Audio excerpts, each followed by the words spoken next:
welcome back to Chris Frank Games. We got a high production, high score production, highfalutin production here at this show. So my name is Chris Stotts. For those who didn't notice, we played music live on the YouTube stream for your fans. You heard that, right, Frank? Did you hear that? I heard thumping. Okay. I wasn't sure what it was. Was that the surprise? Maybe I have to turn it up a little bit better. But yeah, my name is Chris Stotts, your host, and with me, as always, your co-host is Frank White. Frank, how's it going? It's going good. Coming to you live, recorded previously from the frozen north. Yes. Where we are just in Minnesota, the heart of the beast of the refrigerator. Yeah, we're on the tail end. It's damn cold. No, it's actually, we're on the tail end of the polar vortex. So over the next couple of days, the temperature is going to go up by about 60 degrees. We had a low around here in the Twin Cities of about negative 30 Fahrenheit at night the other night.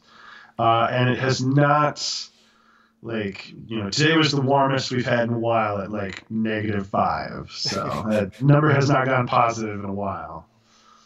So, yeah, I've heard all these crazy stories about how to operate your furnace and the weather like this, how you're not supposed to run it full blast and all this crazy stuff. Have you had any problems?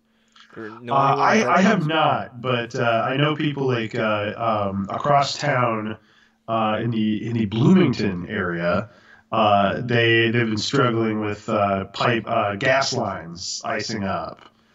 So I had coworkers who had to go home and keep resetting their furnaces. So there's been some late nights, people just kind of monitoring it. The worst I got was I just am not prepared for anything ever. So I forgot to change the furnace filter, and it was way overdue for that.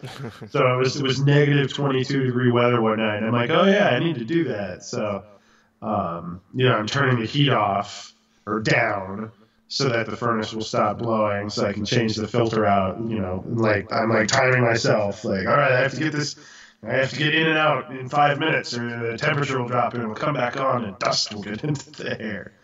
Yeah, and I didn't gas up my car, and so I had to do that. Well, in regards to the air filters, what's worse, frostbite or black lung? I guess that's you have to. What's more immediate, I guess, right? Yeah. Were you working? Was work called off for the week or anything like that? No, we had there's been all the schools have been out, so but it's not like the kids are running rampant because no one wants to go outside. And daycare's out here and there, but not the whole time. The post office had to shut down business on Wednesday, but no, as far as us, white collar office drones, we all had to go in. So it was pretty sparse around the office. Lots of people having a hard time starting their car, just saying fuck it. Yeah, just leave your car in neutral for 8 hours while you sleep overnight. Yeah. That's a solution. All right. So it's cold, but we're doing good. Well, yeah. Well, it rained in LA today, so I'm not. It's not all roses for me, Frank. Wasn't there Didn't you guys have a lightning storm that caused an explosion or something? I've not heard about the explosion, but there may have been. But yeah, there was lightning today. I did hear that. I do not see lightning. This is probably maybe almost the third time I've seen lightning the past 12 years I've been here. So I don't see lightning a lot. I don't know, something about the electricity. I don't know, maybe it's the dust in the air doesn't conduct electricity very well. It's too dry, maybe, just normally. Yeah, but the utility company that started that wildland fire, they declared bankruptcy. So yeah, if you're a PG&E customer, you're feeling really good. Right? Yeah. Well, didn't they get? Aren't they off the hook for that now? It was a private thing that actually started it. So You know, they. It was probably. Well, I mean, how do you prove? I guess something like that, right? You guys went bankrupt for no reason. All right. Well, I'm sure everyone is Just dying to riveting hear weather stories. talk. Yeah, weather talk. Well, we're from the Midwest, folks, so that's all we got to talk about for a lot of the. It's how we there. bond with our neighbors. Yeah, exactly. When you have nothing else to talk about the weather. But we actually have some video game talk, and it's heating up. The spring season is heating up. It's like the new September. Yeah, there's so much going on that we can. We're gonna put ourselves out there and be unique and special by being the only podcast to not talk about Kingdom Hearts 3. Oh God, I've probably seen maybe like I don't know 180 frames of this thing. Just people, it's just running around doing goofy shit, right? I mean, who cares about this stuff, right? You care about Kingdom Hearts? Apparently, a lot of people, but no, I was making jokes because I've got stuff to tease. I got for when we get to our games we've been playing. I've been playing Resident Evil 2 and Ace Combat 7. So here I am with two new games that I've been playing, and the internet has already basically moved on to their Mickey Mouse anime hair nonsense. They're Mickey Mouse bullshit. It's a real Mickey Mouse operation.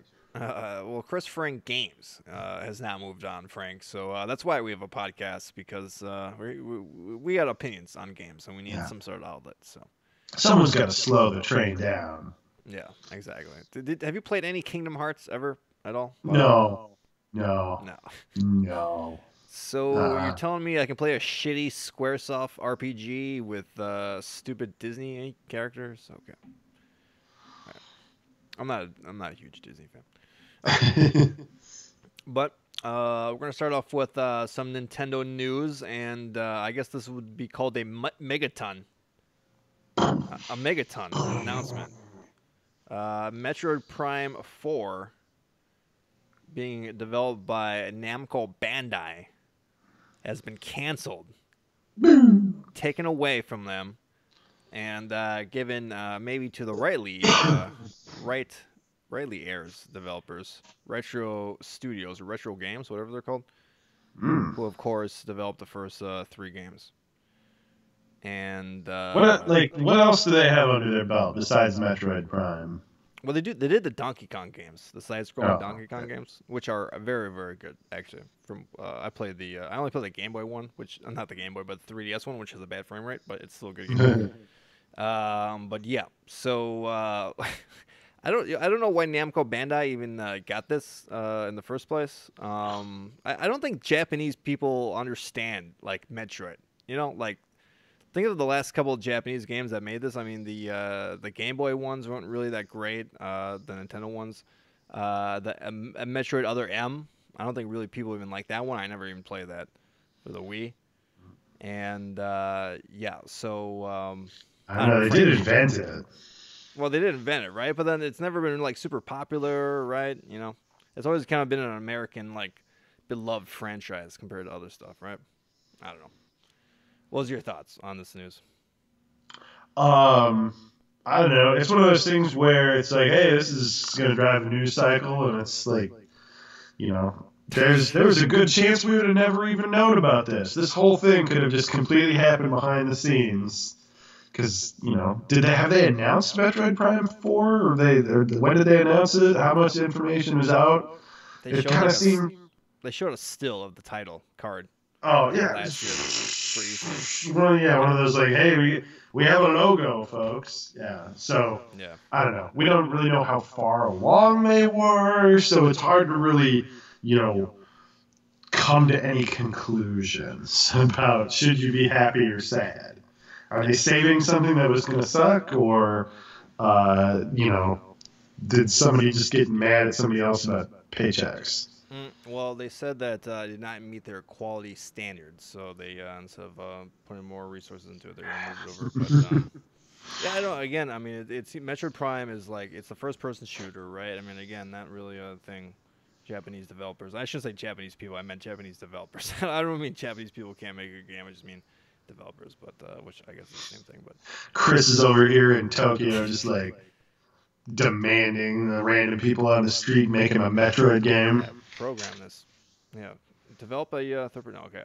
But yeah, and then of course this has other rumors that because if they're gonna like pretty much make this game from scratch, which I'm sure they have plenty of ideas left over from the original trilogy, and I'm sure the assets are probably kind of expired by now. But people are saying maybe the trilogy is going to be remastered for the Switch in the near future. I mean, I could see that maybe happening this fall or the year after that. So that'd be pretty cool. Although I think the first one's only the really, really good one. I think the other two That's are kind of the only one I've played, so yeah. I can't have an opinion. The second one just a little bit too unpleasant to play with the whole dark side thing, and then 3 is just way too big, and it's just kind of indecipherable. The first one just has this really nice mix of small world, but still like Though I still remember being mad about not being able to scan like the one animal that you only get one chance to, and being like, nah. And then playing the game over again, and then still screwing it up, and yeah.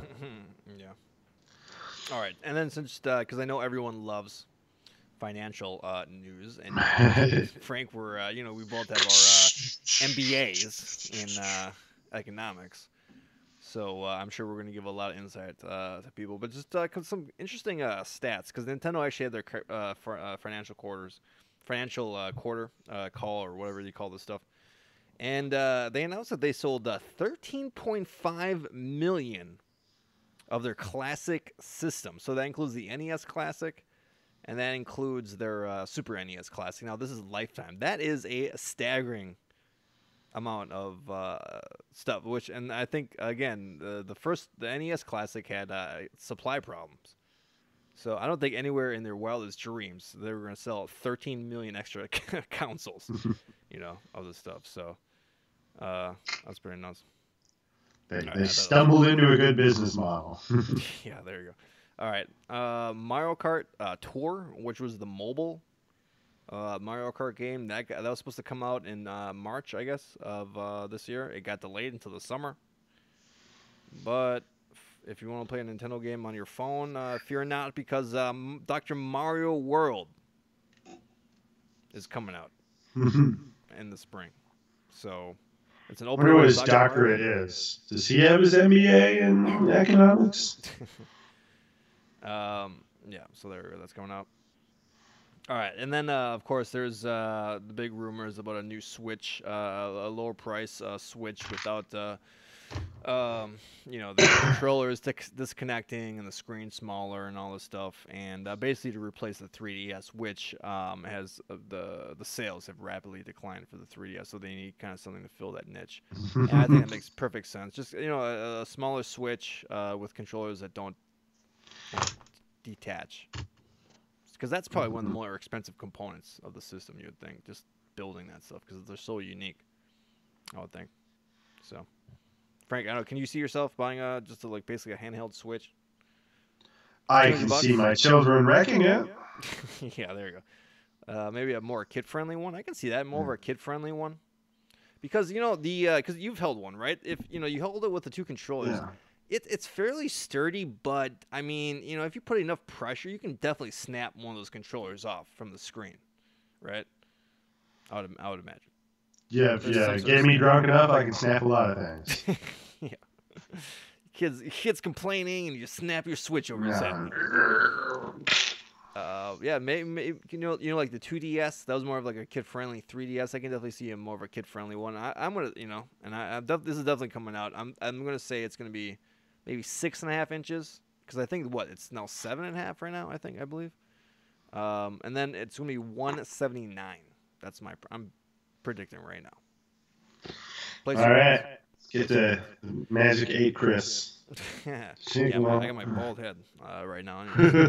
Well, not quite bald, but shaved that. Yeah, and then by the way, speaking of placing bets, they have betting everything now. Why don't they have betting console release dates and price points? I mean, why can't we get some video game nerds putting some action like the over/under and stuff? Yeah. Yeah. I bet you 1/10,000th of a Bitcoin. Yeah, there you go. All right, and then really quick, they announced that their Switch Online membership has 8 million accounts. Now that does include family accounts, which you can get like up to 5 on one $35 subscription. But 8 million, you got 17 million or 18 million switches out there. That's a pretty good, just slightly less than half. That's a pretty good amount. I mean, 7 million unhappy customers. Yeah. Yep. All right. Okay, so there we go. That's your Nintendo. That's your Nintendo news. Invest wisely. Invest wisely. Mm. All right, and then here's some other. We got some kind of fairly big kind of announcements and reverberating announcements. And one of the bigger ones is that Metro Exodus is probably one of the bigger first-person shooters, highly anticipated. I would even go far to say. Well, the digital PC version will not be on Steam. It is moving over to the Epic Games Store. And the nerds are mad. And guess what? Well, we'll get to that, but guess what? It's going to be $10 cheaper because they're going to take that the slightly better price cut, revenue split, and give it straight to the customers. So well, they're definitely like they're gunning for Steam right now. I think they're basically going after every single big developer and saying, "Hey, what does it take to get you on our store?" I think that's basically what's going on. Yeah, they definitely have a guy like riding around to different developers with like a suitcase full of money and a suitcase full of cocaine, and they're like, "Which one do you want?" We'll do both. We have do you want some V-Bucks? I got some V cocaine. All right. So yeah, pretty big news. Valve actually kind of broke the norm and actually commented on this. They made a statement, but basically said it's unfair to the customers. And I saw a lot of backlash against Valve on this statement. But I agree with them. I mean, if you're going to put your game on their store and say, "Hey, let's take some pre-orders," and then pull it from the store, that's I mean, that's basically lying to people, right? And taking that money. Well, like I'm confused. They said they were going to honor pre-orders, but they find some ways to convert it. I'm not sure how that works, but yeah, it's weird how it's going because I doubt that they'll let it be on Steam just for the pre-orders. So yeah, I'm not exactly sure how that's going to play out, but yeah, no, it's funny. But this is like crocodile tears for Valve. Yes, it is unfair to the customers, but Valve, that's like Valve going like, "Hey, you can't abuse our customers. Only we get to abuse them." Yeah, there are bitches. You get to use them through us. But yeah, so we're definitely entering like an interesting new era of like people are playing hardball, trying to compete with Steam, and I guess for the principle of competition makes capitalism better. Like it's probably leading somewhere positive, but currently absolutely not a positive situation for really anybody except maybe Epic. Though, as usual, the gamers have gone and retaliated in the most petty ways and are currently review bombing other Metro games on Steam. Yeah. If you're thinking about buying a Metro game, don't trust any current new reviews because they're mad. Yeah, because about something barely related. They'll get them back to Steam right away. Oh, I can't wait to sell our game to these idiots. They will be back in Steam though too, as well. I think it's just an exclusive window, I believe. Yeah. Well, you know what? We're really like.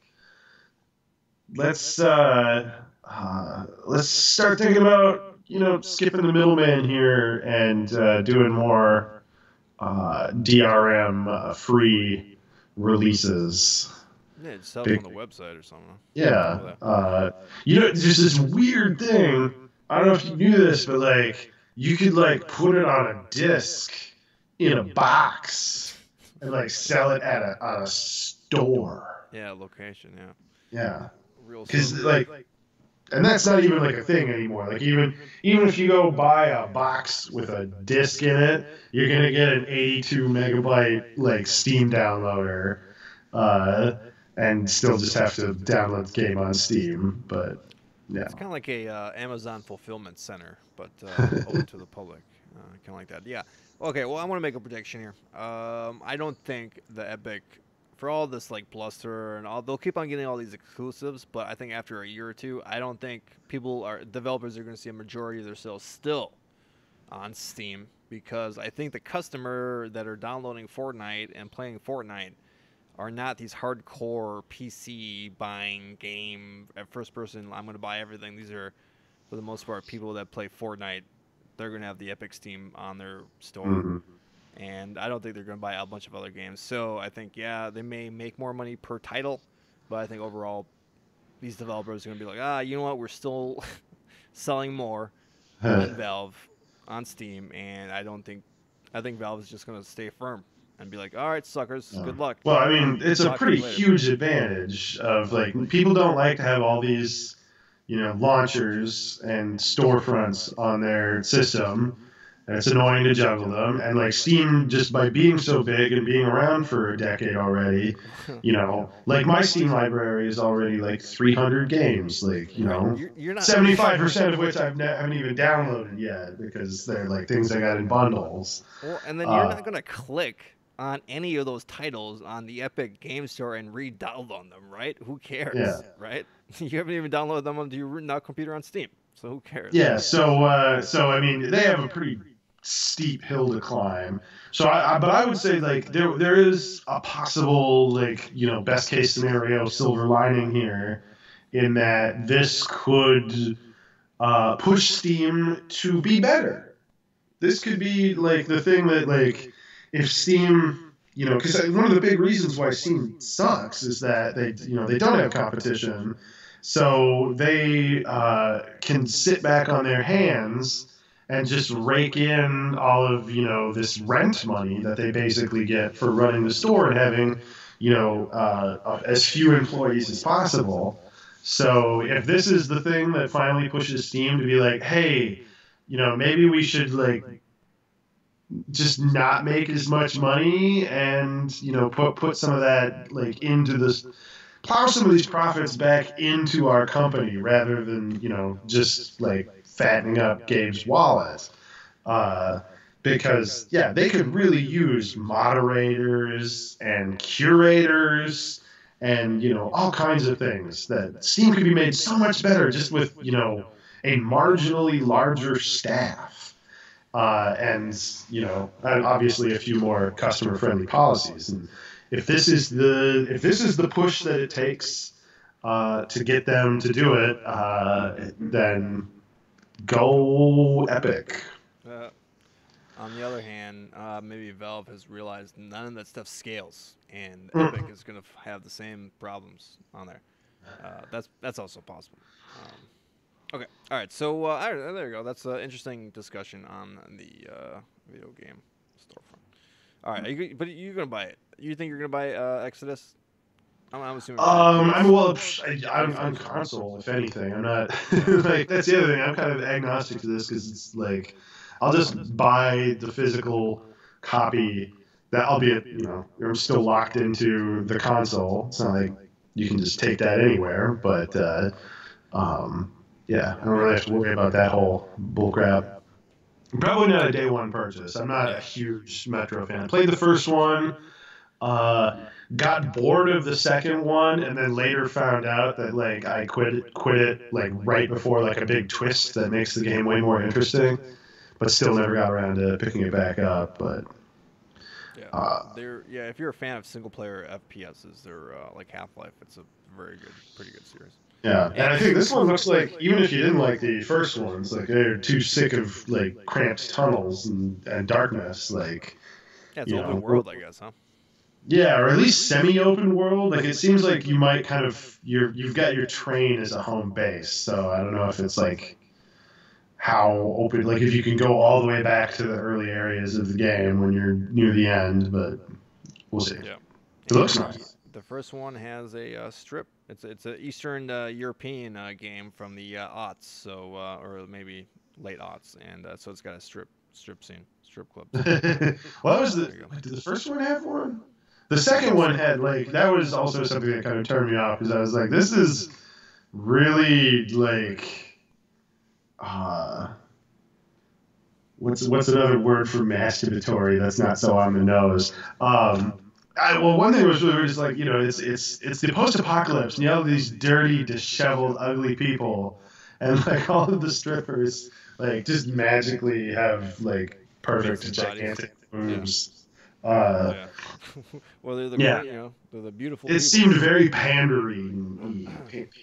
Yeah. But I don't remember anything like that in the first game. But I don't know. I wonder if they're keeping the. I love the mechanic of your money is the good bullets. So you have crappy bullets and you have good bullets, and those are also money. So when you reach the point in the game where there's nothing really left to buy, then you can just shoot your money. Yeah. Okay. All right. So the games of February for the consoles have been announced for Xbox. Here you go. I'm actually a little jealous about this. This little freaking NES basically remake of a game, Bloodstained: Curse of the Moon, which you have played, which Yeah. you really enjoyed. I would definitely run through that. Super Yeah, that's Bomberman. definitely a good playthrough. Yeah. Super Bomberman R, which I'm not a really huge Bomberman fan, but I mean, I guess that'd be a fun, like 4-player game, I guess, or even 2-player. I guess play that with your phone. Yeah. Can you? I don't know if I can, right? All right, Assassin's Creed Rogue. That's the last gen, right? That's the last gen. Assassin's Creed. Who even knows? 360. Isn't it the one where it's like they're in China? I think. I don't. It's Assassin's Creed noun. Yeah. You fight people, you stab people, and you climb towers. All right, Star Wars Jedi Knight Jedi Academy. I think this was the original Xbox, I believe, right? It's like compatible, whatever, backwards compatible. I don't think I played one. The original PC one though for the Jedi Knight 2. Great game. Dark Forces 2. All right, and then for PlayStation, we got For Honor. This is that Ubisoft fighting game. Oh, yeah. If Ubisoft was just like, hey, let's give this game out for free so we can get people to buy in-app purchases and get ready for it. Probably. So I played the demo. I mean, I think this is a fairly good like fighting game. If you like those Blade of Bushido Blade ones, right? Technical fighting games, I guess. All right. Hitman, the complete first season. Now, this is actually pretty interesting. I've been hearing so much about this goddamn game on podcasts and all this other crap. So this is the newer Hitman? Because, God, it's like, we've made all these jokes before about Hitman 2, the sequel to Hitman, not to be confused with Hitman 2, the sequel to Hitman. Well, and then there's Hitman Go, right? This is not Hitman Go. No, that's like the phone one. Yeah, this is 2016 Hitman, I believe, where you basically have a mission, and it's kind of like you just pretty much just do the mission every single time. You repeat it, try to get better, I guess. Yeah. So. Well, they were always kind of like that. Okay, yeah. So I think the last one I played was Blood Money, and so that's interesting because this has gotten a much better response than Blood Money did. I've never played a Hitman game. So this will be my first. I know this is probably different than the other ones. But and speaking of which, it's as we speak, it's January 31st. I have not purchased my PS Plus game, so I need after this podcast need to do that. So okay, and then for PS3 and Vita, Dive Kick. I have no idea. Frank, what do you guess? I played Dive. I have Dive Kick. It is a one-button fighting game. Okay. Where every attack is a dive kick. So you literally like it's a fighting game, and it's like one hit knockouts. I think it's been a long time, but yeah, like you literally you press the button to go jump in the air, and you press it again to initiate your kick, and it's all about kind of positioning. Okay. It's kind of like Downwell at all. I mean, not. No, it's a one-on-one fighter. Okay. So. Actually, I should probably try it again because when I played it, it's been so long. That was when I had a DLP TV, like a rear projection thing, and the game had a really bad problem with overscan because DLP TVs you have there's a little bit on the edge of the screen that you don't quite get. Like the resolution is slightly lower because it doesn't perfectly line up. It's a little like blown past. So like games where the UI is like right at the edge of the screen get cut off, and like that was by far the worst offender. And I remember like searching it on the line to see if anyone had talked to the developer about it. And then like yeah, somebody there was like one person going, "Hey, you guys planning on doing anything about the overscan problem?" And the guy's like, "What's overscan?" I'm like, "Guys, that's a no." But now I have a normal TV, so it's not a problem anymore. That's why on some games you have the little like bars that you have to line up with like show us where the corners of your screen are, which is not super necessary these days. But yeah. anyway, nerd stuff. Yep. All right, and then also Metal Gear Solid 4, Guns of the Patriots for the PS3. Wow, that's long time. That's probably a 10-year-old game, right? I would imagine. Yeah, well, I think 2014, maybe 2013. It's older than that, right? Because it was before. No, maybe not. Who knows? Did you play that? Have you played that game? Yeah, actually, I played it like so that game is so old that when I played it, it did not have trophies. Like it predates trophies being a thing on PlayStation. So yeah, I had it on disc. I'm actually a little intrigued because downloading it. I don't know how that works with the installs because that game had an annoying thing where it had mandatory installs, but they were like rolling ones. So like you had to do a mandatory install, and then when you got to like the next like quarter of the game, it had to do another mandatory install that like deinstalled the original thing, like a loading screen on steroids, basically. And then the game had the gall to like that was early in the PS3 360 era. So yeah, that has to be way earlier than 2014. It takes place in 2017. I know that. That's when it takes place. Metal Gear Solid 3 was the PS2 still, right? Yeah, I believe. Yeah. So. Yeah. So I think it was earlier. But yeah, something to Google, friends. Go Google that. I'm too late. It's not like we're in front of like two giant machines. Like, all right, and then computer activate. But yeah, not having those loads is something that. And also, this is kind of like the big hurrah to the PS3 because that's the other thing is this is going to be the last month for PS3 and PS Vita games on PS Plus. So and during the announcement, there's a little bit of a confusion at first because they made it sound. Yeah, they worded it badly. Yeah, they were like you had to download it, and then like people were like, "What?" And they're like, "Oh no, it works like normal." I think the only thing that's different is that it's gonna last a little. Like they'll be available a little bit into March. They're not gonna disappear with the next batch for some reason. They'll give you a little extra time. So you'll always be able to download them, right, in the future? Yeah. Just as long as they're on the PlayStation Store, I'm assuming. I'm sure you'll get a notice. Mm-hmm. So, yeah. Well, even if they get delisted, you can still download. They're still on your account as long as you are in good standing with PlayStation Plus. Yeah, if I was just thinking about this, if you bought like a PS3 like a couple of years ago for like $100 or how much whatever they're going for, you could have got a lot of pretty big games. Oh yeah, no, I got a shit ton of PS. Though nowadays they overlap a lot. Because I was actually not too long ago. I was just going down the download list I have, of everything available to me on PS3. Which, by the way, is a terrible interface they've never fixed. It's not like PS4 where you can just go to your library and look at everything that you have available to download. Like you have to scroll through this really obnoxious menu. And yeah, there is like a crap ton of stuff because I've just been adding them all. Even PS Vita games, even though I don't even have one of those.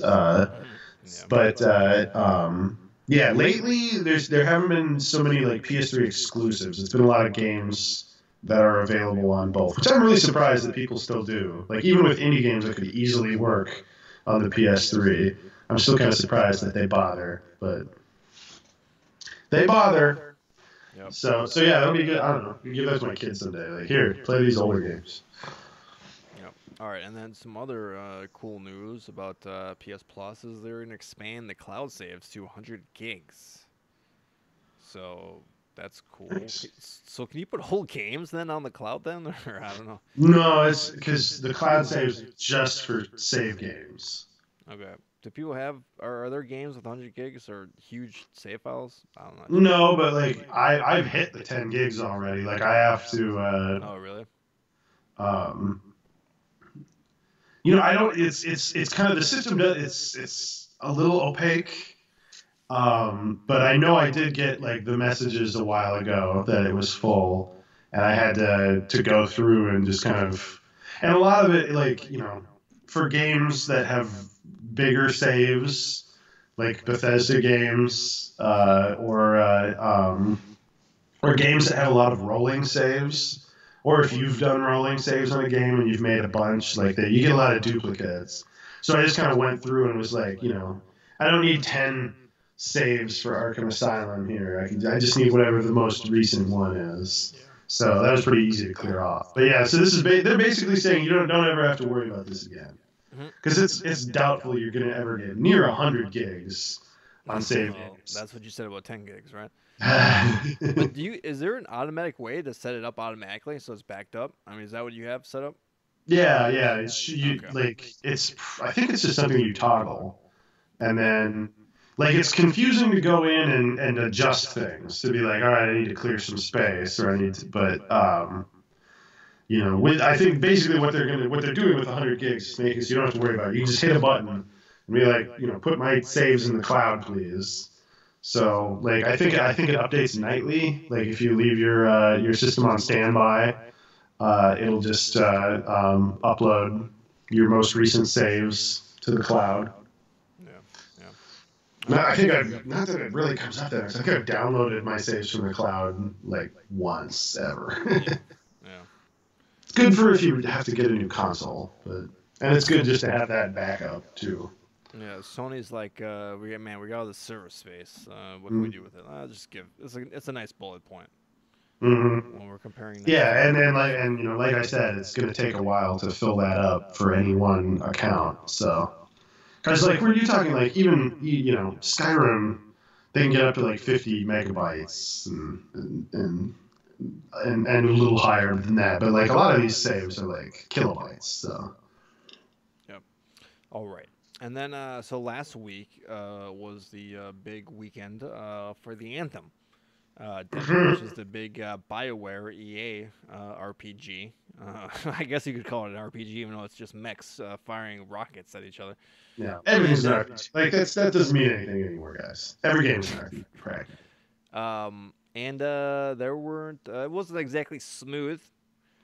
And listen, I know it's cool to bash EA and all this stuff, but I mean, they called it a demo. I mean, they really should have called it a beta.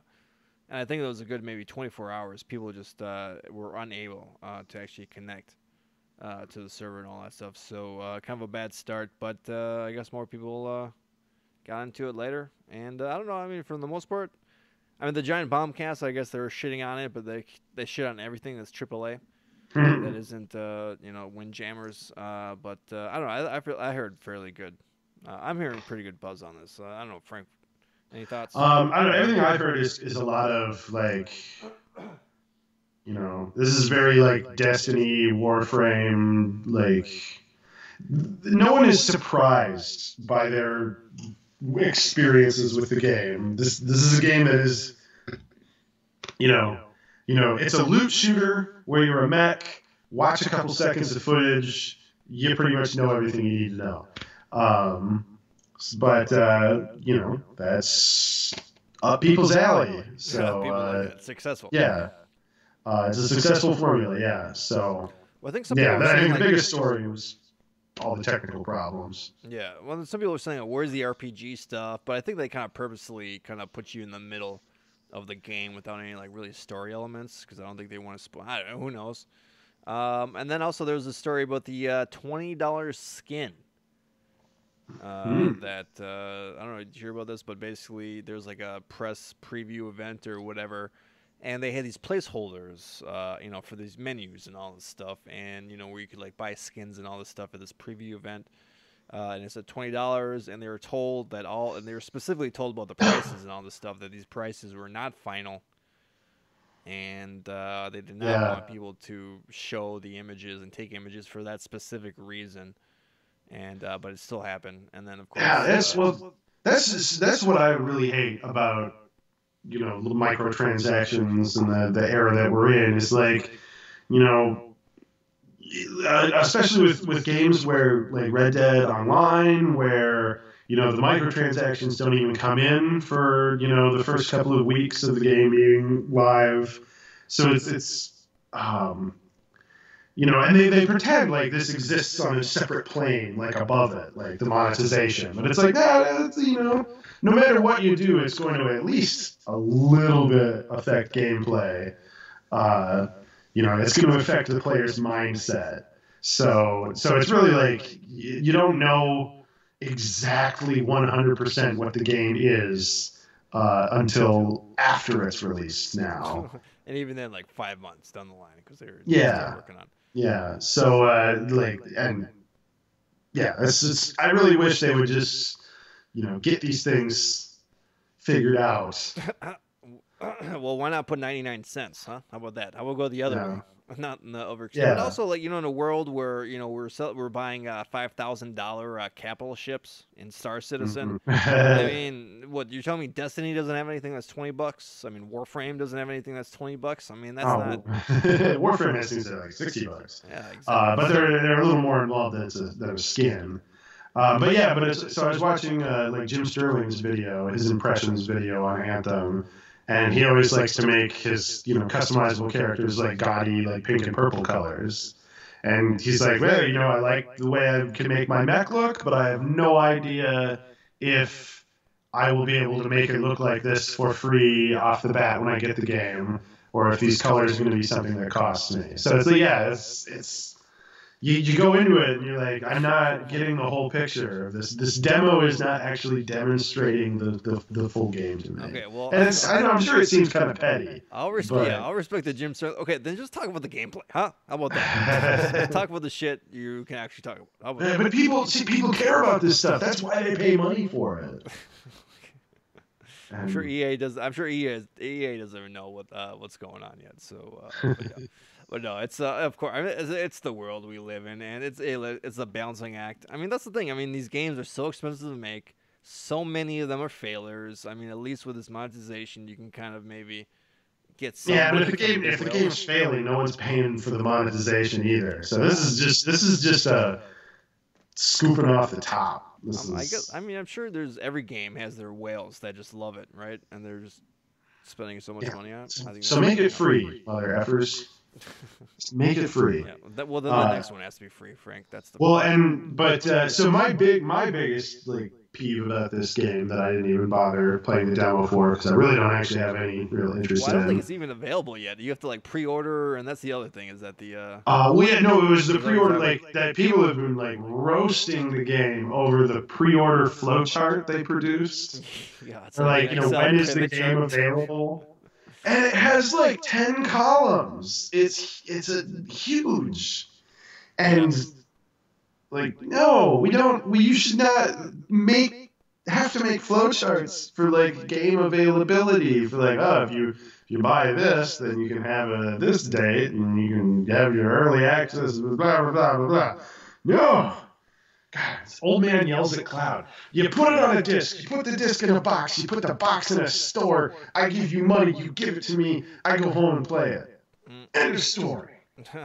Yeah, Battlefield 5 had the same problem where it's like, basically they're trying to push people to pay for their subscriptions. So the PC subscription, they want people to pay for that. And then there's the Xbox. You can only do the AA subscription on the PlayStation doesn't have it.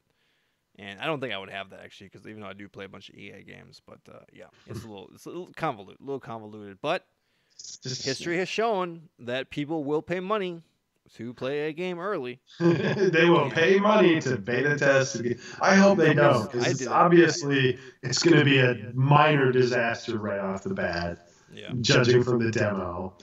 Hey, I paid $20 early or extra to play Battlefield 5 early, so I'm a sucker for sure. I'm a sucker. I'm one of those suckers. All right. Okay. That's all the news I had for this week. Frank, do you have anything? Well, let's just quick touch on the Dreams beta. The So the only NDA was lifted. the only thing I saw this was like a Darth Vader like fly around or something like this. Yeah, what's going on with this game? Well, Dreams is it's Media Molecule's latest game. The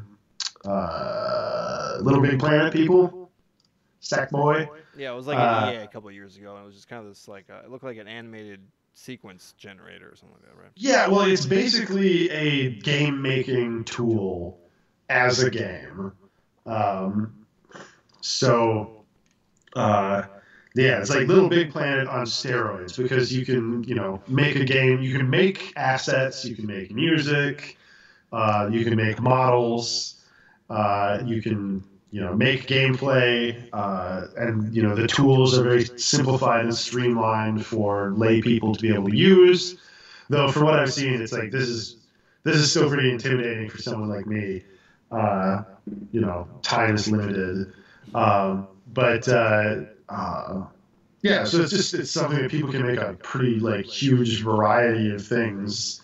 And so the beta or the people have been working on this beta, but now they can actually like show off what they've been making. And so yeah, there's just a bunch of like random crap right now, and it's for the beta. It's a little impressive seeing what people have already kind of put together with like little racing games, and someone's got like the bare bones of the walking simulator part of a first person shooter already put together. And I think the big thing was I'm really surprised at the variety of looks. Like when I first heard about this game, I was like, "Oh, this sounds kind of interesting." And it's going to be like a bunch of games, that all kind of like that. I was assuming that none of them would be able to like escape the distinctive look that this game would give all of the creations within it. But that does not appear to be the case. It looks like sufficiently talented game makers can do some, metal things that have different looks that aren't all like soft and billowy like the kind of default stuff looks like. So yeah, it's something to keep an eye on. And apparently, there's some people who are very like evangelical about it, and they're talking about this like it's going to be a huge revolution in game design. And apparently, there is at least one like real game, like a PSVR game, is being developed by an actual studio using Dreams as like the development software, which is kind of interesting. But yeah, I mean, as far as an actual game, I don't have the time, so I don't know how interested I am in it. Though it sounds like they're doing kind of stuff like they're trying to push people into creating, getting your toes wet by they're going to have like weekly challenges, and I don't really know what the incentives like are going to kind of be, but they'll be like make a techno song with your friends, and just to get people to like make like an asset or a component, which you can then like upload to kind of the database to be used. So eventually, if it takes off, it's going to kind of snowball, and you're going to have like a whole like Unity asset store inside of this game of things that people have made available to be reused. And yeah, and I'm very intrigued by this. It was like on the Game Informer like stream they were doing of it that I was clicking around on, and they mentioned this PSVR game that's supposedly being made, and that's something that's intriguing to me. So this might actually allow people to have like copyright control over their creations, because otherwise, you can't really you can't really remove your Little Big Planet level from Little Big Planet and like say it's your own. So it's definitely something to keep an eye on. I don't know exactly how it's going to go down, but it's intriguing. So can you run Doom on this thing? You could make like a fake Doom. There you go. That's what I want to know. I think Giant Bomb actually had a webcast about this, so I should actually check it out. So what it actually. But there was just a recent explosion in news about it because of the NDA lifting. So. Yep. All right. Cool. I'll tell you what. Why don't we take a quick break, and we will be back with the games we've been playing. All right, I could actually play the music for this, but I'm not gonna. Uh, well, I gotta take a leak quick, so Okay, yeah, go. Actually, I will play the music then. I guess. yeah. Play the music. Play me out. There you go.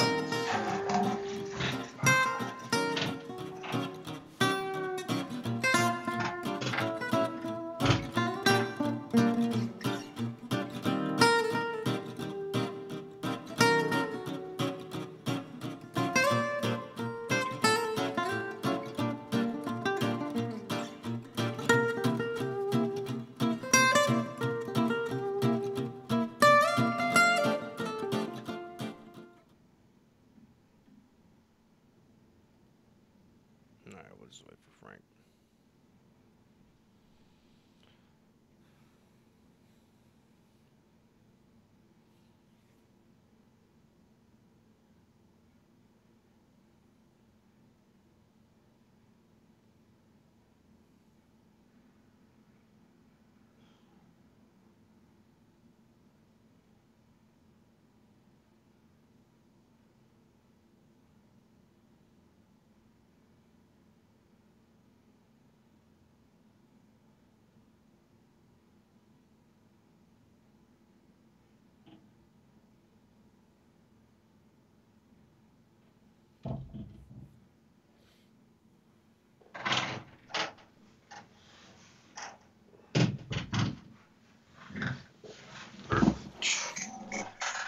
All right.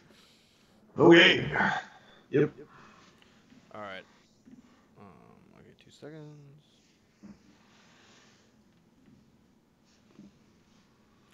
All right. We're back, and Frank, I will since you got two big games, we'll wait that to the end. I'll just hit really quick. I'm not gonna spend too much time because I talk about these two games all the time. I just been playing PUBG and Battlefield 5. PUBG, just I only really like enjoying playing with groups of people. It's just really fun to play, and it's just funny how some games you can be really on your shit and just really killing people, and then just some other games just really suck. And it's really just about luck, and that's really what's fun about the game is that every time you play, it's different, and it's a huge challenge. So you're never gonna win. Even the best players never win every single time. All right, and then Battlefield 5 had a huge patch. I should say huge patch, but it had a pretty big patch again this past Tuesday, and it's the second patch for January. And this pretty much smooths out a lot of the gameplay, and it smooths out a lot of like going over these little bumps on the ground and all this stuff, and really things that would just like hit you up on your movement, and it just feels way smoother, and the way the game plays and feels, and bipods with your guns have been fixed and all this other stuff, and it just feels great. It feels really smooth. It feels buttery smooth. I would even dare to save it. The game still needs way more content and way more maps and all this stuff, but I guess that stuff's coming. They keep on saying it's coming. And they changed up a map called Panzerstorm, which is kind of this big open map with a bunch of tanks. And it was really hard to play as an infantry because you always got killed by the tanks, but they kind of changed up a little bit and adding more grooves and ditches and all that stuff, so it's more enjoyable to play. And it's still a great map. So well done to them. And the Battle Royale mode is going to be in late March, so 2 months away from that goddamn thing. So, all right, Frank, what have you got? What are we going to choose over with Ace Combat? 7? Sure. Airplanes. Also has a battle royale mode, though we're really stretching the definition of that now. Like, so how many games are going to be like, we have a battle royale mode? You mean you have Last Man Standing? Yeah. It's totally a new thing, and that hasn't been around since forever. But I haven't touched the multiplayer at all yet, because I will just get destroyed. I'm still working on not crashing into stuff. But yeah, Ace Combat 7. I'm a total novice. Have never touched the franchise before. Not even that familiar with it. But got a friend who's been playing it and watched some videos, and it looked really amazing. And you know, who doesn't want to do a little Top Gun cosplay one of these days with that? You know, without having to hurt your ankles playing volleyball. I'm not super far into it yet. I'm only on like mission 5, and my main thing right now has been trying to figure out which control scheme I want to do. Because the game has your standard and experts, or maybe advanced, I don't remember, controls, which have been rebranded from like basic and normal in previous games, I guess. But standard is very arcadey. It controls a lot like No Man's Sky, except without the ability to like roll your ship side to side. Or your plane, because it's not a spaceship. You're not in space. You still got to deal with gravity and atmosphere. But the problem with that is since you can't roll your plane. I kept getting into situations where I would be dogfighting furiously and end up upside down, and then like not have a way to right myself easily. And actually would just have to like kind of take my hands off the throttle and let the game just auto level the plane. So that was a little frustrating. So I finally decided, all right, I'm gonna be a real pilot here and switch to the advanced controls. And so basically the big difference is if you go left and right on the joystick, that rolls the plane left and right in advanced, and then in basic that banks it. So basic is much easier to hit people with machine guns on your plane because you can like, your reticle, you move left, like your targeting reticle moves left, the nose of the plane moves left. If you push the stick right, the targeting reticle goes right because the nose of the plane goes right. Versus the advanced controls, which are more realistic, where you actually have to like turn your plane and then pull up, like to quickly go left or right. And then that uses like L1 and R1 to bank with the little, I don't know what the flaps are called on the back of the tail of the plane. I'm not a plane guy. I had a friend in high school who was a big plane guy. I think he works for Boeing now and probably makes $1 billion. So basically, yeah, it's much more fun to fly around. Like you can do the like loop-de-loop, end up upside down, and then like do a barrel roll so that you can like get behind a guy who's following you. It's basically you get to pick between advanced maneuvers or easily being able to like hit things with your machine gun. Because I can barely hit anything with the machine gun now that I'm in the advanced controls. But we're in magic, crazy anime plane land where you get 70 missiles. Like I don't think in real life the planes carry 70 missiles. But so you basically every jet has the machine gun. And then your standard missile that you have tons of, and then one like secondary weapon, which can be like an air to ground, or like a thing that targets 8 things at once and fires 8 missiles at the same time. And those you have much more restricted ammo for. And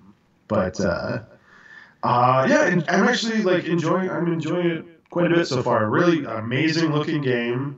It does sound really good. I've noticed the engine noises are a lot lower than I expected. It's much more focused on radio chatter and the voice acting and the music. Though I guess if I really got sick of that, I could always just turn the bars down. It's a surprising amount of variety so far. It's not a lot of like.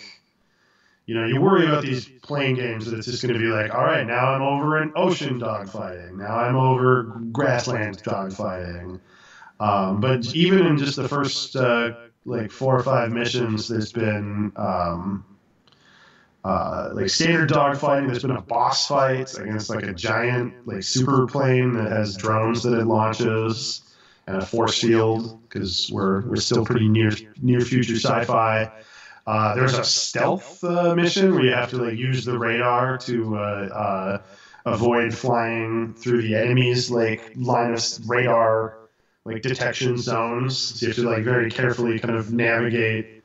You look up and it's just clouds, and then you're looking up your radar and like, there's giant red circles I have to avoid.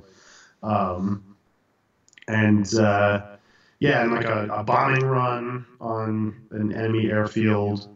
So, and I guess there's going to be like boss fights against other like ace pilots, who are basically like one plane with a really good pilot. That's kind of like a boss fight. So yeah, I got a lot of game in front of me for this. So um, I'll have to check back in with what. So you're enjoying it? You're enjoying it? Yeah, definitely good first impression, and I have kind of managed to get the hang of the advanced controls. I am already starting to see the complaint about mission checkpoints, though, like because there seems like there's like one checkpoint like every mission, and so these missions can go, 15, 20 minutes, and that's early days. So I'm sure by the time I'm halfway through the game or near the end, it's going to be like half-hour long missions. And the checkpoints only seem to occur like when the mission really like changes gears. Like the mission 2 is the bombing run that then turns into more of a dogfighting scenario. You're still trying to take out this airfield, but now you've got to deal with planes. And there's like a checkpoint kind of between the like linear bombing run section and the more open dogfighting section. But yeah, it's very annoying to like crash into the ground or do something stupid, and then like be like, all right, reload checkpoint, and then the checkpoint is just the beginning of the level. I'm like, that's not the checkpoint. Just grade that option out. Don't make me believe that I've got a checkpoint to go back to when I don't.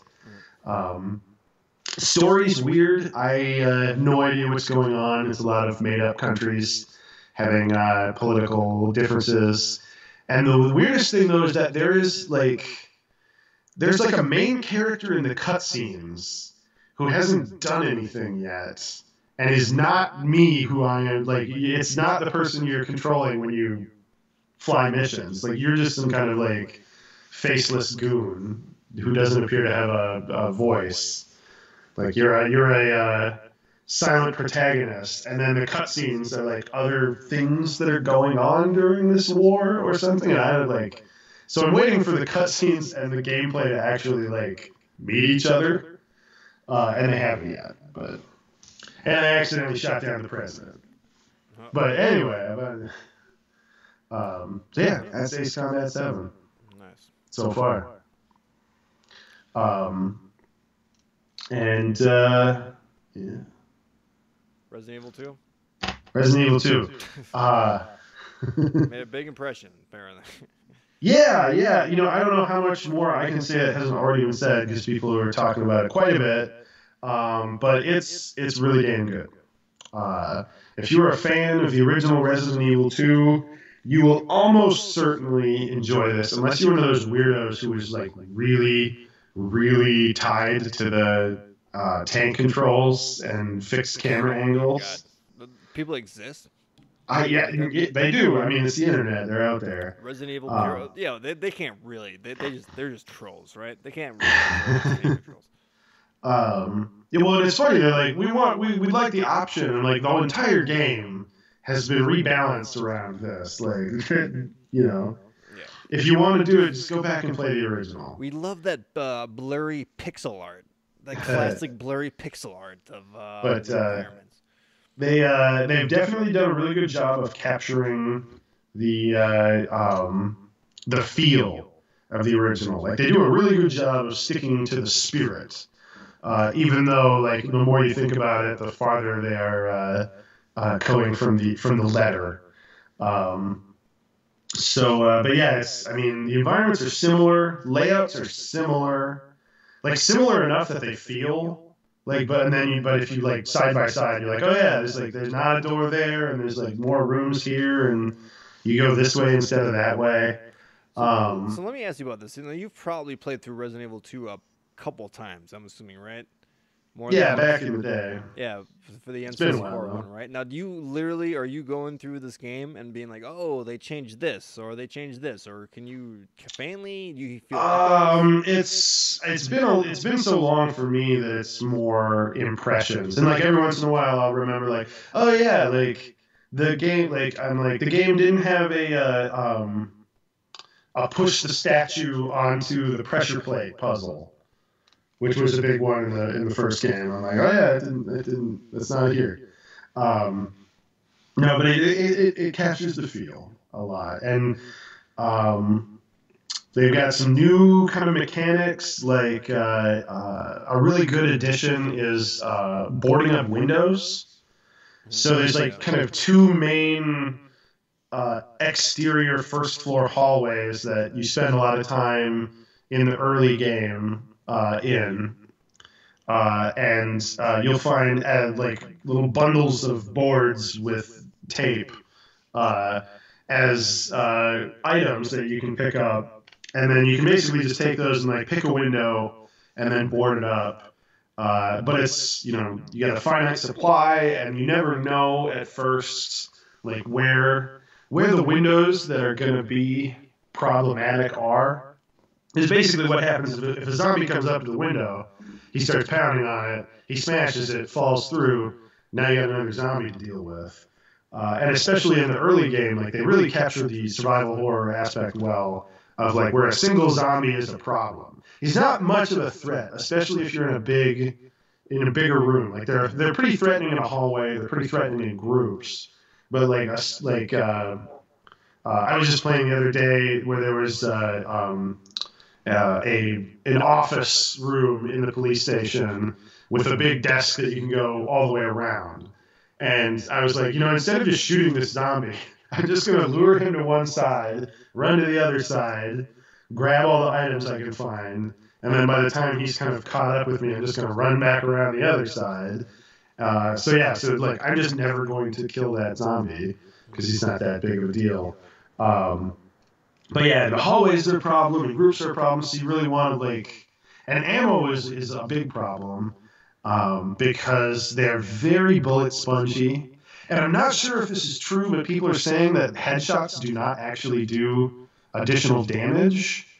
But what they do is there's a low % chance of the zombie's cranium just totally exploding, basically with every bullet you fire at their head.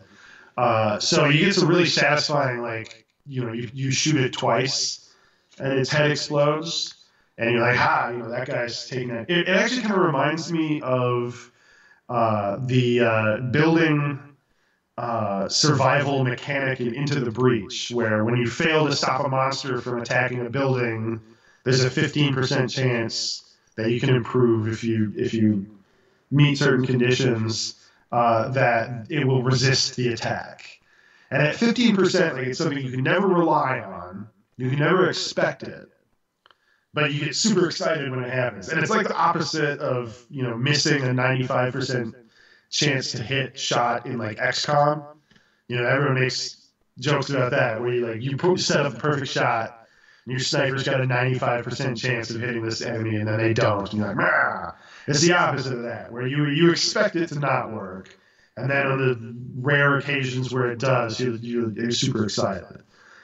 It's weird how RNG and just luck works like that. You get so much happier about the low percentage chance of success.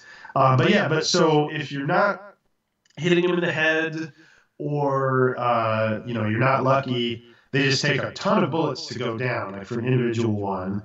And it seems inconsistent. And then there is no longer... In the original games, they had the zombies could get back up, but if there were a pool of blood appeared underneath them, you knew they were permanently dead. And there's no longer any kind of system like that. Which, I don't know, like this is the best like zombie fighting I've seen in a game in a long time, because it's actually like, you know... It's not binary where you just shoot it in the head and it's dead. You shoot it anywhere else, it's not. It's like, you know, you've got these mutant virus infected zombie people, and you're never quite sure if you've completely taken it out or if it's going to get back up. Do you have the ammo to waste, like, on just shooting it once more in the head to see if it moves? On the ground. Yeah. So that's very survival horror, like pure uncut to me. Of like, you know, I've got 4 bullets left and like 2 zombies, and I just knock that one down, Do I just run by? So the game tries really hard. Like the early, very early areas are very much there to teach you that you don't need to shoot every zombie. You don't need to kill every zombie. Because especially very early on, they're like, all right, here's a hallway with lots of zombies, and you have a little bit of ammo, and make the best of it. And four was kind of like that in a way, right? When you're just basically have to survive those villagers coming at you. Yeah, early on in like that kind of thing, but it was more timed. That always stressed me out because I always thought you did have to kill all the guys, so I would always die. And after 3 times, I'm like, man. Yeah. Well, I mean, yeah, it's something that's it's there in all the games, but like after like 4, when you get to like 5 and 6, it becomes a lot, less of an issue. And if you're playing on normal, the game I believe has adaptive difficulty. And I don't know exactly how it works, but I feel like it worked really well because on my first playthrough, I was constantly on that like razor edge of just barely having enough ammo to survive.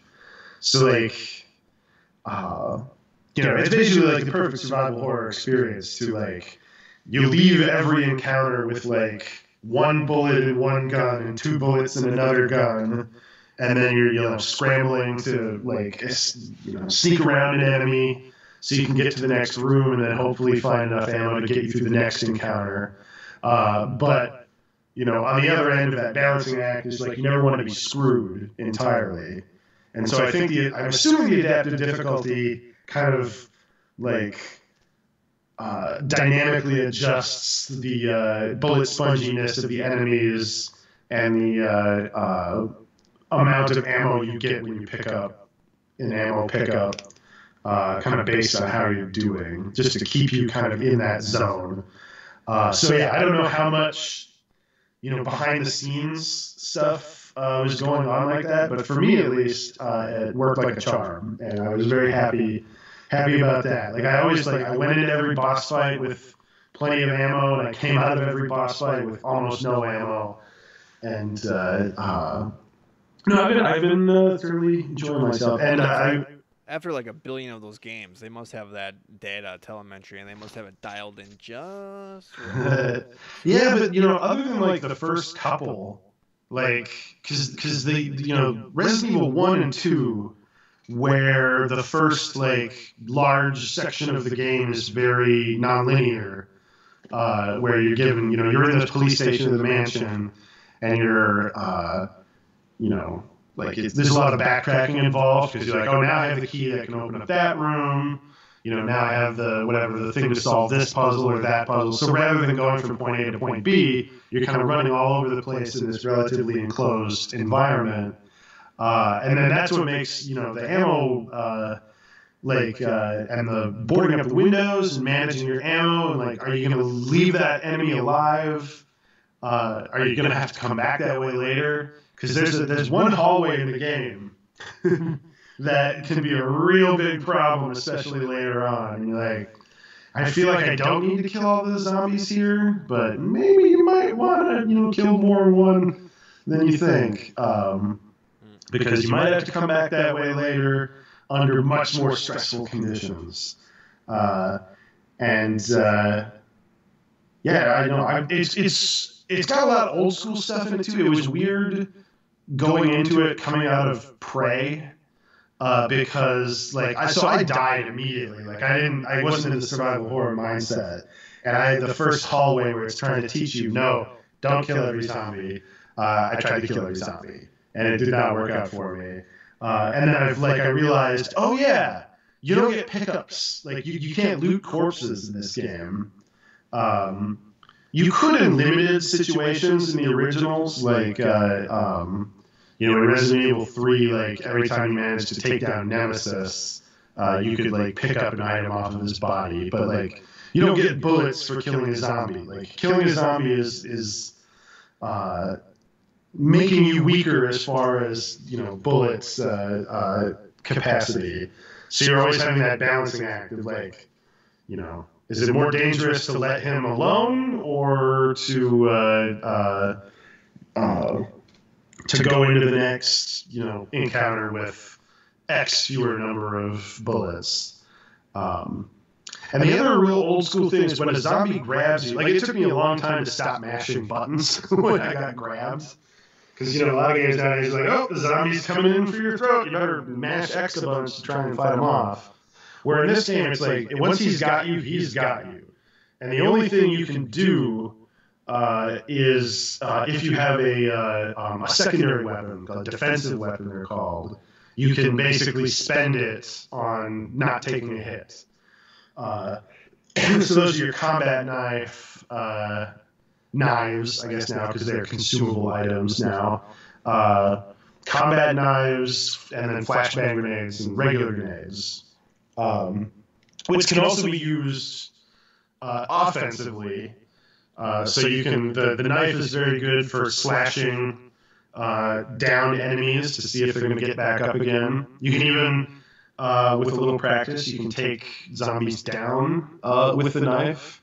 You just always want to be getting them from behind, because otherwise they're going to grab you, and then you end up stabbing a knife into their head or chest to push them away without taking damage.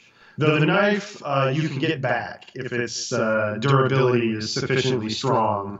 You can kill the zombie and retrieve it. I think you can get maybe like 3 saves with a single combat knife, and then a few swipes, but everything reduces the durability. And then with grenades, you just shove it in the zombie's mouth, and then a second later it will detonate, or you can detonate it by shooting at it. And that's always very fun to be able to like stun a tougher enemy. Like you're running away from a tough enemy, and then a zombie grabs you and shove a flashbang in his mouth, and then shoot it to explode it, and that stuns the larger enemy too, allowing you to escape. Though the drawback is that the grenades are much less effective that way.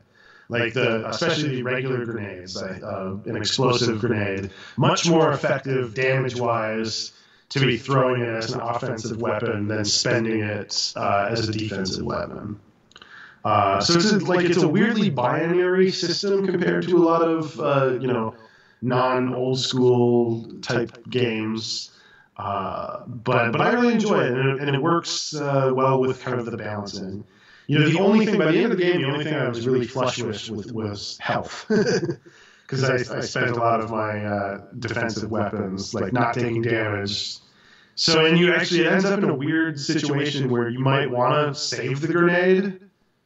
So a zombie might be grabbing you, and you might be like, "No, I'm gonna hang on to this here. Take some neck meat. I'm gonna push you off later because I have plenty of green herbs, which and oh my god, they really lean into that with because every item in the game can be examined closely, and when you have the crushed up herbs, like they've got like sticks and seeds in them. Like, come on, guys, let's be subtle about this. But big cash crop. Yeah. So and I've already beaten the A scenario for Leon. I'm currently on the B scenario for Claire. Oh, really? So you beat it already then, huh? Yeah, well, it's not a long game. It's meant to be replayed. Because so I did it in a little under 8 hours and got a B ranking. You're rated on your time and the number of saves that you've done. So I'm already on the B scenario. They call it second scenario now, which is a little disappointing. It's one of the few kind of drawbacks, things that I think they didn't get right. Because in the original game, the A scenario and the B scenario, like you did, if you were Claire for A, you'd be Leon for B, and vice versa. So you can play through the game 4 times. But in the original game, there was a lot of stuff would not happen. Like the B scenario was quite a bit different, basically. And then there was also things that you could items that you could leave behind, like the inventory pouch, like expansion. Like you can find an item to expand your inventory, But if you take it for the A scenario, it's not available for the B scenario. And if you leave it alone, then the other character can pick it up. So there's stuff like that, and then just the fact that you had different boss fights was really cool. And so now it is unfortunately a little more simplified than that. Like the B scenario really seems to be kind of a truncated version of the game. Like you're still doing a lot of the same puzzles. You're still doing some of the exact same boss fights. So I guess I owe IGN an apology. Maybe they didn't actually get it as wrong as we were making fun of them for like, did you just do two A scenarios? You're complaining about how similar it is.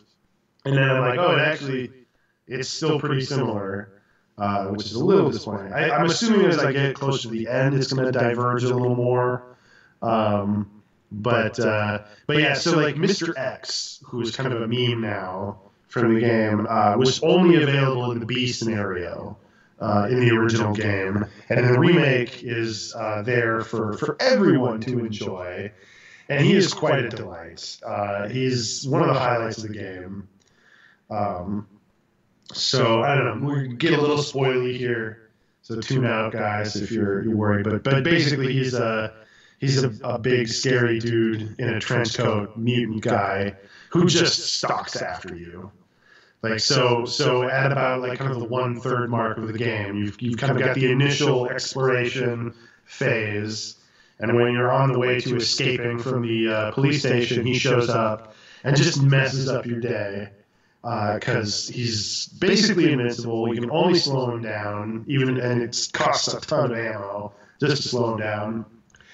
He follows you through rooms. Like in the original game, there were key areas where he would burst through the wall to be like, you're not actually safe here just because you went through a load screen. I'm just going to punch through the wall. And he still does that sometimes. But like mainly he just will follow you from room to room, kind of doing his like speed walk after you.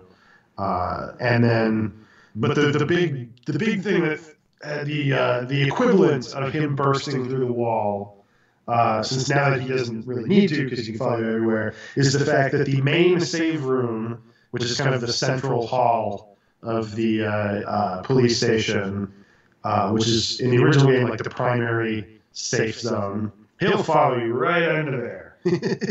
He won't follow you into those small safe rooms.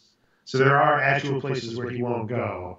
But like the first time that you think you've gotten away from him because you've gotten back to the main safe zone, and he just walks right through the door and starts stomping after you again, is just like pants wetting, terrifying. Though I can understand some people being kind of annoyed with this unstoppable character who follows you around pretty tenaciously, and it can be kind of obnoxious when you're trying to solve puzzles. But you know, the map is kind of designed where things loop around. So basically, you just gotta run, try to lose him, and then loop back around the way you came to whatever you were doing, and then hope you don't have to shoot a zombie because that's gonna just attract his attention. Yeah, thoroughly enjoying it. And minor problems here and there. I wish it was still campy. Like the writing is getting more serious and the acting is getting a little better. I feel like that robs it of a little of its goofy B-movie charm. But no, shooting feels good.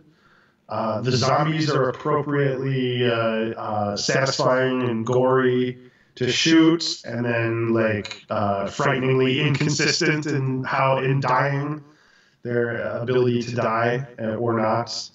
Mr. X is scary. The graphics are really good. The puzzles are actually pretty good. They're the kind of puzzles I like where they make you think a little bit. They're not hard, but they're a lot easier than just like, you know, bring X to Y and press button. There's some puzzles that you know you actually have to think about it and figure out what you're supposed to be doing. But yeah, nothing taxing, nothing like playing Silent Hill 3 with the hard puzzles and like not being able to progress because you're not that familiar with Shakespeare. Yeah. Okay. Well, great. Well, Resident Evil 2. Yeah. From the demo I played, it just felt really, really comfortable, really fun. So, all right. Give it a try. Yeah, I'll give it a try. Give me the Resident Evil 7 and 2 combo for Hmm. $30. Give me that in 3 years. I'll be ready to go for that. So. Well, and it sounds like this has been so successful that they're already working on a remake of 3 in the same vein. So there's rumors going around, basically. So the rumor is that they are currently working on a 3 remake, and then a 8 is under early development. To the point where we don't really know what 8 is going to be. Is it going to be another first person? I hope they stick with the kind of the first person thing for the newer games, but we'll see. Yeah, first person for the newer ones, and then just remake the old ones in the Resident Evil 4. And then 20 years from now, you can remake 7 and 8 into a third person. So, well, according to the same rumors, they have no plans to remake anything beyond 3. So we're not going to, they've already ported 4 to every console ever. And you can at this point, you can get literally every Resident Evil main game except for Code Veronica on PS4. I think you can even get physical copies of everything. Like somebody had them all lined up on the Reddit. Oh, really? Pretty astounding. But yeah, you can just go down the line. Maybe I'll get 6 one of these days and actually play it. Probably not. Maybe I'll look up the plot of 6 on Wikipedia. Yeah. But anyway, enough rambling about Resident Evil. It's good. I like it. Yeah. Well done. Well done. Okay. All right. So that's the show. It's been Chris Frank Games. For Frank White, my name is Chris Stotts. Thanks for watching. Bye-bye. Keep shooting those zombies.